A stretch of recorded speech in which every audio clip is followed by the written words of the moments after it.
All right, guys. So this is a video for IXL Math R.11. So I come into my classwork. I see that that's due today.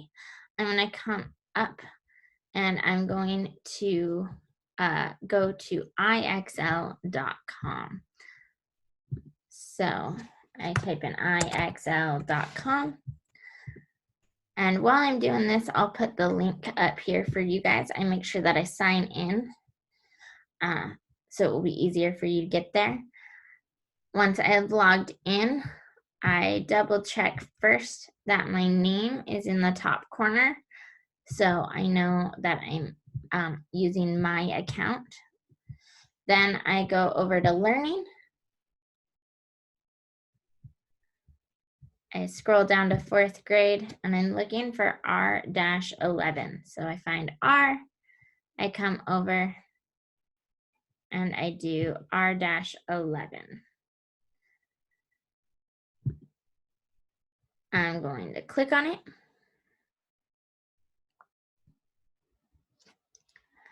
Now, once again, remember that IXL is randomly generated problems. So what the problems that I might get might be different than the problems you would get, but that doesn't change that you are still going to solve them the same way.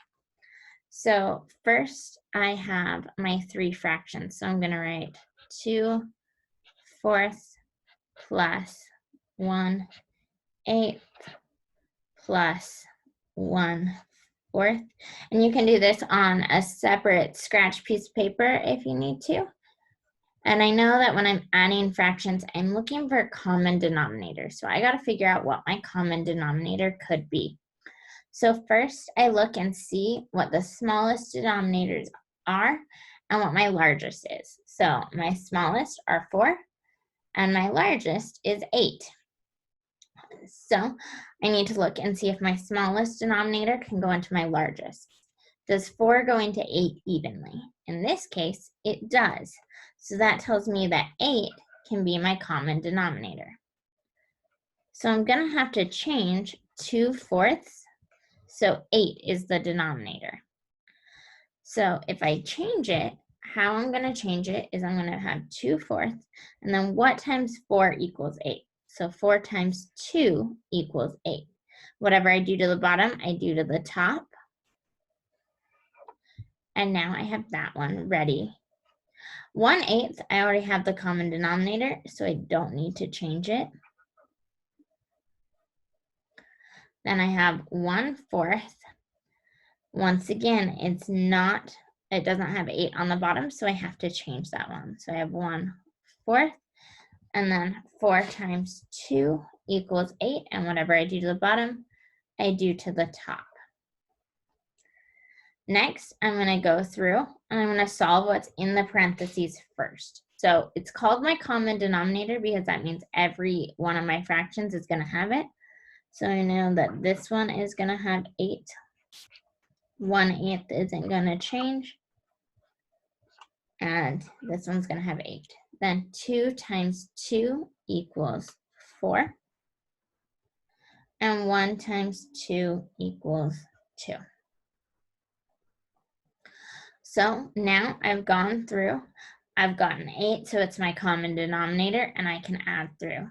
I know that when adding fractions, my denominator doesn't change, so 8 is still going to be on the bottom. And then I have 4 plus 1, which equals 5. 5 plus 2 equals 7. So my answer is going to be 7/8. So on my screen for IXL, I'm going to type 7/8 because 7 is my numerator. I put 7 and then the slash that is on the same key as the question mark. Submit, and I've got my next problem to do. I have similar denominators this time around. I once again have 8 and 4, but this time I have 2 8s.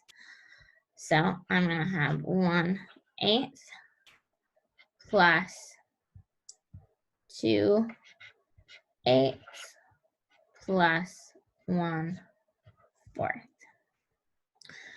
And I have to find a common denominator. Once again, to find the common denominator, I see if my smallest denominator goes into my biggest evenly. If it does, I check to make sure all of those can go in. So 4 can go into 8, good. 4 can go into 8, and those are the same, so they work. So my common denominator is going to be 8 again.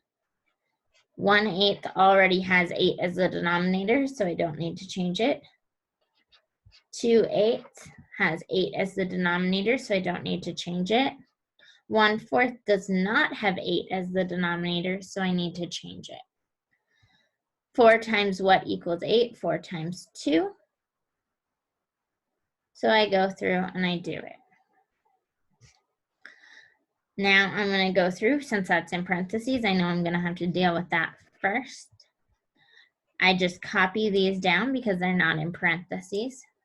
And then I have 4 times 2, which equals 8. That gives me my common denominator. And then 1 times 2 equals 2. When I add fractions, my denominator doesn't change, so that's going to stay 8.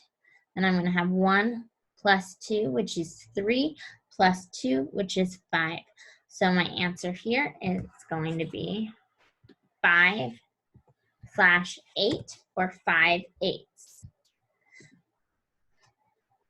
I'm going to do another one. This time I don't have 4s and 8s. I might do 2 more with this one because it is a little bit more of a complicated skill because there's just a lot more steps.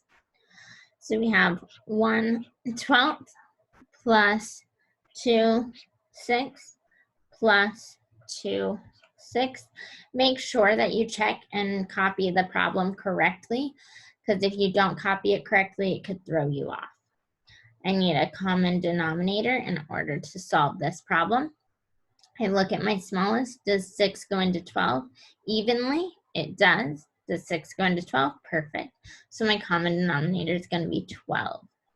So I have 1/12, because that one doesn't need to change because it already has 12 as the denominator. Then I have 2/6. 6 times what equals 12? 6 times 2. Whatever I do to the bottom, I do to the top. And then I'm going to do the same thing for this fraction. 6 times what equals 12? 6 times 2 times 2. And now those are in parentheses, so I have to deal with them first. I leave 1/12 alone. This is going to be 12 because that's my common denominator. Then 2 times 2 is 4. If you multiply the denominators through and it doesn't end up with your common denominator, you've done something wrong. So make sure you're checking for that. 6 times 2 equals 12. 2 times 2 equals 4. When I add fractions, my denominator doesn't change, so my denominator is 12. 1 plus 4 is 5, plus 4 is 9. So I have 9/12. Come back over here. 9/12. I'm gonna hit submit. I'm gonna do 2 more because these are getting faster as well.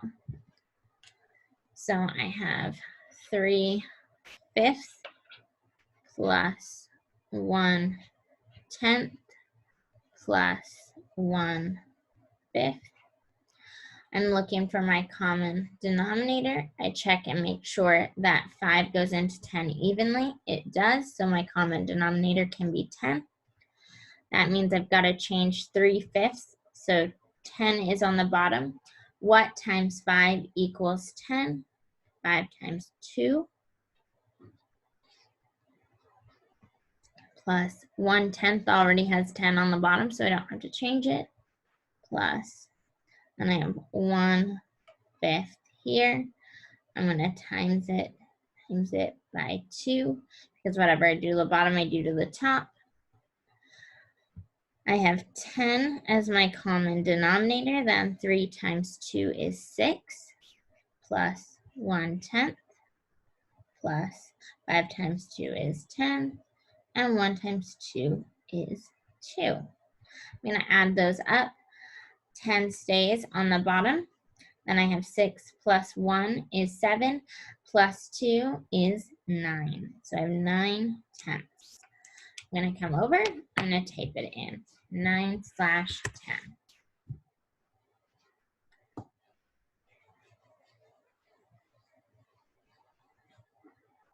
This one, I've got 1/12 plus 2/12 plus 2/6. I'm looking for my common denominator. I know that 6 goes into 12 evenly, so my common denominator is going to be 12. I don't have to change my first fraction or my second fraction because I already have the common denominator, but I will have to change my third fraction. 6 times what equals 12? 6 times 2. Whatever I do to the bottom, I do to the top. 1/12 plus 2/12 plus 6 times 2 is 12. 2 times 2 is 4. I add it up. 12 stays on the bottom because my denominator doesn't change. 1 plus 2 is 3. 3 plus 4 is 7. 7/12 is my answer. I come back over, I do 7/12 and hit submit. All right, so that's how you're going to do adding with uncommon denominators or unlike denominators. Thanks, guys.